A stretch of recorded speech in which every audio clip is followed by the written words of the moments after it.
സംസ്ഥാനത്ത് ഏറ്റവും കൂടുതൽ നിയമസഭാ മണ്ഡലങ്ങൾ ഉള്ള ജില്ല മലപ്പുറമാണ്. 16 മണ്ഡലങ്ങളുള്ള മലപ്പുറത്ത് എന്താണ് ചിത്രം? അരുൺ അമൃതനാഥ് ചേരുന്നു. Arun, 16-0 clean sweep. അതിൽ കുറഞ്ഞൊന്നും UDF ലക്ഷ്യം വെക്കുന്നില്ല. കഴിഞ്ഞ തവണ 4 സീറ്റാണ് LDF തരംഗത്തിനിടയിൽ LDFന് കിട്ടിയത്. ഈ തവണ LDF എത്ര സീറ്റ് നിലനിർത്തുമെന്നുള്ളത് നിർണായകമാണ്. അവർക്ക് തവനൂരും പൊന്നാനിയും നിലനിർത്താൻ കഴിയുമോ എന്ന നിർണായകമായ ചോദ്യം. തിരൂരിൽ മാമന് എന്തെങ്കിലും അത്ഭുതം കാഴ്ചവെക്കാൻ കഴിയുമോ എന്ന ചോദ്യം. വേങ്ങരയിൽ സബാഹ് കുണ്ടുപറമ്പിലിന് KM ഷാജിയെ ഏതെങ്കിലും തരത്തിൽ അലോസരപ്പെടുത്താൻ കഴിയുമോ എന്ന ചോദ്യം. കുന്നത്ത് മുഹമ്മദിന് മങ്കടയിൽ എന്ത് ചെയ്യാൻ കഴിയും എന്ന ചോദ്യം. നിർണായകമായ പല ചോദ്യങ്ങൾക്കും ഉത്തരം നൽകാനിരിക്കുന്നു മലപ്പുറം. KT ജലീൽ തവനൂരിൽ സർവൈവ് ചെയ്യുമോ എന്നുള്ളതാണ് അതിൽ ഏറ്റവും നിർണായകമായ നില. എന്താണ് പെട്ടി പൊട്ടിക്കാൻ ഒരൊറ്റ ദിവസം മാത്രം ബാക്കിയുള്ളപ്പോൾ മലപ്പുറം ചിന്തിക്കുന്നത്?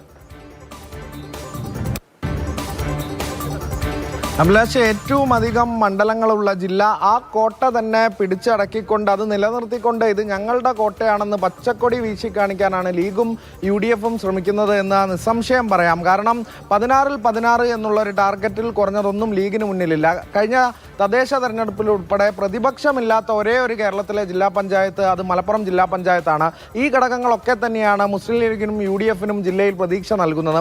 LDFിനെ സംബന്ധിച്ചാണെങ്കിൽ അവർക്ക് സാധ്യതയില്ലാത്ത മേഖലകളിലും പ്രചാരണം ദുർബലമായിരുന്നു എന്ന് ചിത്രത്തിൽ തന്നെ വ്യക്തമാണ്. പക്ഷേ അവർ ഫോക്കസ് ചെയ്യുന്ന മണ്ഡലങ്ങളുണ്ട്. അഭിലാഷ് സൂചിപ്പിച്ചതുപോലെ തന്നെ ഏറ്റവും ഹീറ്റായിട്ടുള്ള മത്സരങ്ങൾ നടക്കുന്ന തവനൂർ, പൊന്നാനി, തിരൂർ പോലുള്ള മണ്ഡലങ്ങൾ, ഈ 3 മണ്ഡലങ്ങളും പിടിച്ചെടുക്കാമെന്നുള്ളത് LDFിന് ഒരു പ്രതീക്ഷയുണ്ട്. 3-ഇല്ലെങ്കിൽ 2-ലെങ്കിലും നിൽക്കും എന്നുള്ള ഒരു പ്രതീക്ഷയിൽ തന്നെ ആ മണ്ഡലങ്ങളിൽ ശക്തി കേന്ദ്രീകരിച്ചുകൊണ്ട് LDF പ്രചാരണം നടത്തിയിട്ടുണ്ട്. തവനൂരിൽ നിന്ന് തുടങ്ങാം. തവനൂരിൽ VS ജോയ് ആകെ ഇളക്കി മറിച്ചിട്ടുണ്ട് തവനൂർ എന്നുള്ളതാണ്.